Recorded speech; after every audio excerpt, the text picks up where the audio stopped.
السلام علیکم viewers, novel 10 episode number 12۔ مکرمہ ہان کو بیچ کر کمرے میں آئے تو اسے گھٹنوں میں سر دیے دیکھ کر چونکا۔ ماما کیا ہوا، تمہاری طبیعت تو ٹھیک ہے نا؟ اس کے پاس جاتے مکرم نے فکر مندی سے پوچھا۔ مجھے آپ سے بات نہیں کرنی۔ لیکن کیوں؟ اب میں نے کیا کیا ہے؟ مکرم نے اس کے رونے پر الجھتے ہوئے پریشانی سے پوچھا۔ بہت بڑے جادوگر ہیں آپ، مجھے نہیں رہنا آپ کے ساتھ۔ آپ جائیں یہاں سے، مجھے اکیلا چھوڑ دیں بس، ماما نے خفگی سے روتے ہوئے کہا تو اس کی بات سن کر مکرم کو غصہ آیا۔ ادھر دیکھو میری طرف، آج کے بعد میں تمہارے منہ سے دور جانے والی بات نہ سنوں۔ تمہیں میرے ساتھ رہنا ہے قیامت تک، اور یہ بات اپنے اس بوجھ سے بڑے دماغ میں بٹھا لو۔ کم عقل لڑکی، میری محبت اور نرمی کا ناجائز فائدہ اٹھانے کا سوچنا بھی مت۔ مکرم شاہ بننے پر مجبور کرو گی تو بہت پچھتاؤ گی، مکرم نے اس کی آنکھوں میں دیکھتے ہوئے گمبھیر لہجے میں کہا۔ ماما جو پھٹی آنکھوں سے اسے دیکھ رہی تھی سٹپٹا گئی۔ کم ہیئر، مکرم نے اپنی طرف آ کر لیٹتے ہوئے بازو پھیلاتے اسے اپنے قریب آنے کا اشارہ کرتے ہوئے کہا۔ ماما حلق تر کرتے اس کے قریب کھسکی۔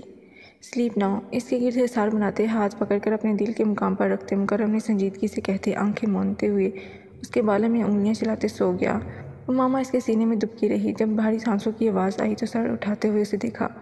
ماما نے بغور اس کا جائزہ لیا جس کی بوڑھی چمکتی آنکھیں جس میں اپنے لیے محبت تھی دیکھی تھی اس وقت نیند میں ڈوبی ہوئی تھیں۔ اونچوں تلے پینچے عنابی لب، کشادہ پیشانی، کھڑی مغرور ناک اور گال پر پڑتا ہلکا سا گڑا جسے دیکھتے دل کے ہاتھوں مجبور ہوتے ماما نے اسے چھوا تو ایسا لگا جیسے مکرم نیند میں ہوتے ہوئے بھی اس کی حرکت پر مسکرایا ہو۔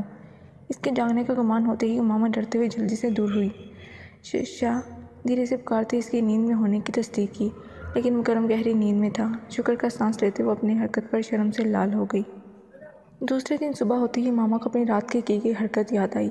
شرمندگی سے اس کا چہرہ لال ہو گیا۔ وہ مکرم کے سامنے جانے سے کترا رہی تھی۔ مکرم اس کے عجیب رویے کو نوٹ کر رہا تھا۔ ماما کھانا کیوں نہیں کھا رہی تم؟ اسے کھوئے ہوئے دیکھ کر مکرم نے سنجیدگی سے کہا۔ جی وہ میرا پیٹ بڑھ گیا ہے، آپ کھائیں، میں جنت کو دیکھ کر آتی ہوں، ماما نے سٹپٹاتے ہوئے کہا تو مکرم نے آبرو اٹھایا اس کے پیٹ کو دیکھا جس میں کھانا ویسے کا ویسے ہی پڑا تھا۔ اس سے پہلے کہ وہ اسے روکتا مکرم کے کچھ کہنے سے پہلے ہی وہ رفو چکر ہو گئی تھی۔ ہو کیا گیا ہے اسے، عجیب ہی حرکتیں کر رہی ہے، مکرم نے اس کی پشت کو دیکھ کر بڑبڑاتے ہوئے کہا اور سر جھٹکتے کھانا کھانے لگا۔ اف، یہ مجھے کیا ہو گیا ہے، اگر مکرم جاگ جاتے تو، اور اس سے آگے ماما سوچ بھی نہیں سکتی تھی۔ اللہ کتنی شرمندگی اٹھانی پڑتی مجھے۔ کیا ہوا چھوٹی بیوی، کس سے باتیں کر رہی ہیں آپ؟ ماما کو بڑبڑاتے ہوئے دیکھ کر جنت نے سوالیہ نظروں سے اسے دیکھا۔ کسی سے نہیں، تم کیا کر رہی ہو؟ ماما نے کندھے اچکاتے مسکرا کر کہا تو جنت نے مشکوک نگاہوں سے اسے دیکھا۔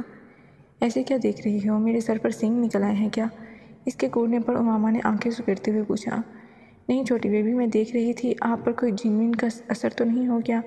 آپ ہیں بھی بڑی سونی، میں نے سنا ہے سونی کڑیوں پر جن عاشق ہو جاتا ہے، جنت نے بڑی بڑیوں کے انداز میں کہا تو ماما نے منہ بناتے ہوئے اسے دیکھا۔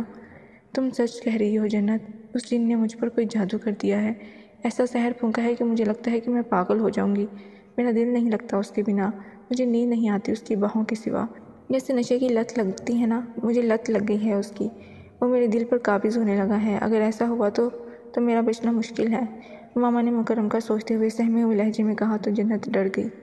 نہ کریں چھوٹی بیوی، کیوں مجھے ہارٹ اٹیک دے رہی ہیں؟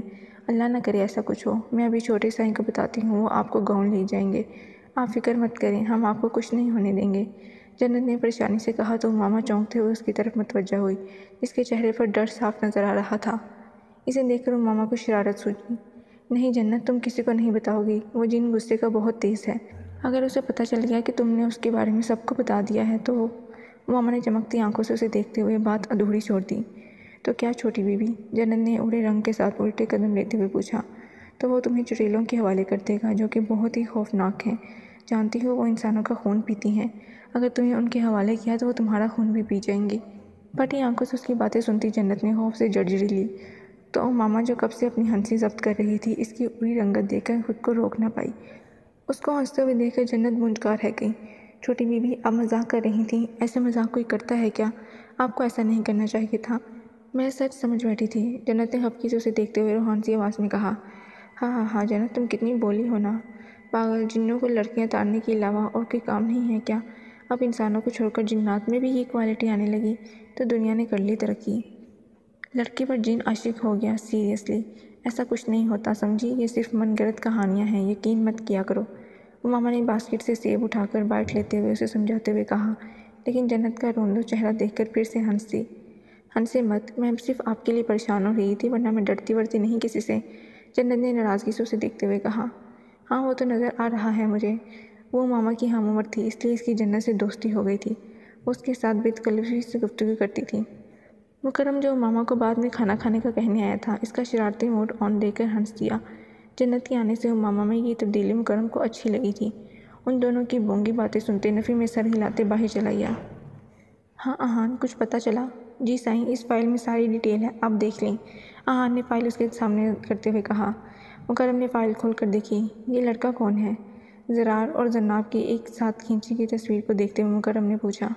سائیں، زناب بی بی نے اس لڑکے سے نکاح کر لیا ہے اور اب وہ اس کے گھر میں رہتی ہے۔ اس لڑکے کی ساری ڈیٹیل فائل میں موجود ہے، آپ دیکھ لیں۔ تو تم نے بغاوت کر ہی دی، اس کی سزا تمہیں ضرور ملے گی، مکرم نے اس کی تصویر کو ٹیبل پر پھینکتے ہوئے سرد لہجے میں گراتے ہوئے کہا۔ زناب کے نکاح کا سن کر غصے سے اس کی آنکھیں لال ہو گئی تھیں، کشادہ پیشانی پر سلوٹیں نمودار ہوئیں۔ میرے ساتھ آؤ احان، کچھ سوچتے اس نے احان سے کہتے ہوئے باہر کا رخ کیا۔ احان اس کے پیچھے باہر نکلا۔ آج اتنے دنوں بعد اس نے مکرم کو پہلے والے روپ میں دیکھا تھا۔ زناب کا صرف نکاح ہوا تھا، لیکن رخصتی تب تک ملتوی کر دی گئی تھی جب تک شمون اور شازم شاہ دونوں مان نہیں جاتے۔ زرار، کیا آپ فری ہیں؟ اس کے دروازے سے جھانکتے ہوئے زناب نے پوچھا تو زرار جو اپنے آفس کے پروجیکٹ کی فائلز بنا رہا تھا، مسکراتے ہوئے اسے دیکھا۔ جی جناب، آ جائیں، اب تو تمہیں اجازت کی ضرورت نہیں ہے، دھڑلے سے آ سکتی ہو، زرار نے پرشوق نظروں سے اسے دیکھتے ہوئے کہا۔ زرار، مجھے آپ سے ضروری بات کرنی ہے۔ کیا ہوا زری، سب ٹھیک ہے نا؟ زناب کے سیریس چہرے کو دیکھ کر زرار کو بھی سیریس ہونا پڑا۔ کچھ بھی ٹھیک نہیں ہے زرار، مجھے ماما کو ڈھونڈنا ہے، اسے مکرم سے بچا کر اس کا اصلی چہرہ دکھانا ہے۔ تو اب کیا کرنا ہے؟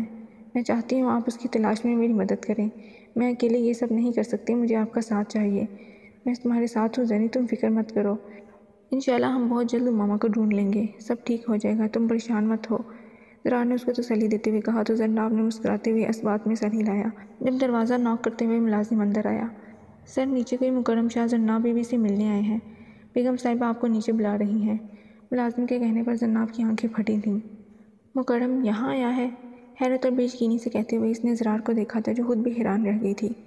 چلو چل کر دیکھتے ہیں اس مکرم شاہ کو، ایسی کون سی توپ چیز ہے یہ، زرار نے اٹھتے ہوئے کہا تو زناب بھی اس کے ساتھ باہر نکل گئی۔ ان دونوں کے سیڑھیوں سے اترتے ہوئے دیکھ کر مکرم استہزائی انداز میں مسکرایا، بڑی ہی دل جلانے والی مسکراہٹ تھی۔ زینت بیگم تو بس اسے دیکھے ہی جا رہی تھی، ان کا دل تھا کہ بڑھ ہی نہیں رہا تھا۔ وہ بالکل شازم شاہ کی کاپی تھا، وہی آنکھیں، وہی رعبدار شخصیت، جیسے آتے ہی پورے ماحول پر چھا گیا ہو۔ کیوں آئے ہو یہاں؟ زرار نے اس کی دل جلانے والی مسکراہٹ پر ضبط کرتے سنجیدگی سے پوچھا۔ مکرم نے ایک آبرو اچکاتے اسے دیکھا۔ نہ سلام نہ دعا، آتے ہی سوال شروع، لگتا ہے آپ لوگوں کی طرف مہمانوں کو ایسے ہی ڈیل کیا جاتا ہے، مکرم نے طنزیہ انداز میں کہا۔ ہماری طرف مہمان نوازی کرتے ہیں مہمانوں کی، رقیب کو ایسے ہی ڈیل کیا جاتا ہے، زرار نے چپتے ہوئے لہجے میں کہا تو مکرم نے سمجھتے سر ہلایا۔ تو ٹھیک ہے، پھر مدعے پر آتے ہیں، میں زناب شمون شاہ کو لینے آیا ہوں۔ مکرم کے کہنے پر زناب کی آنکھیں پھٹی تھیں۔ زناب کہیں نہیں جائے گی، کیونکہ اب یہ زناب شمون شاہ نہیں بلکہ زناب زرار خان ہے، زرار نے اسی کے انداز میں کہا تو مکرم کی آنکھوں میں چنگاریاں پھوٹنے لگیں، لیکن ہونٹ کھینچتے اس نے کاٹدار نظروں سے زناب کو دیکھا۔ ٹھیک ہے، مجھے لگا تھا یہ اپنی بہن سے ملنا چاہیں گی، لیکن اب میں جاؤں گی۔ مکرم کی بات پوری ہوئی نہیں ہوئی تھی جب زناب نے کہا تو زرار نے حیرت سے اسے دیکھا۔ میں جاؤں گی آپ کے ساتھ زناب، زرار نے تنبیہ لہجے میں سے پکارا، جبکہ مکرم نے فاتحانہ انداز میں مسکراتے ہوئے اسے دیکھا۔ اس کی جلا کر راکھ کر دینے والی مسکراہٹ پر زرار نے غصے سے مٹھیاں بھینچی تھیں۔ میں باہر گاڑی میں انتظار کر رہا ہوں، 5 منٹ میں باہر آؤ، اس سے 1 سیکنڈ بھی اوپر نہیں ہونا چاہیے، مکرم نے اٹھتے باریک رخت لہجے میں کہا اور باہر نکل گیا۔ یہ کیا پاگل پن ہے زری، تم کہیں نہیں جا رہی، مجھے اس مشکوک انسان پر یقین نہیں ہے۔ زرار، آپ سمجھ نہیں رہے، اگر میں نہ گئی تو ماما کو کیسے اس کی قید سے رہائی دلواؤں گی؟ لیکن زری تم، زرار ابھی میرے پاس وقت نہیں ہے آپ کو سمجھانے کا، میں وہاں جا کر آپ سے بات کروں گی، اوکے؟ زناب نے گھڑی پر ٹائم دیکھتے ہوئے کہا اور جلدی سے باہر نکل گئی۔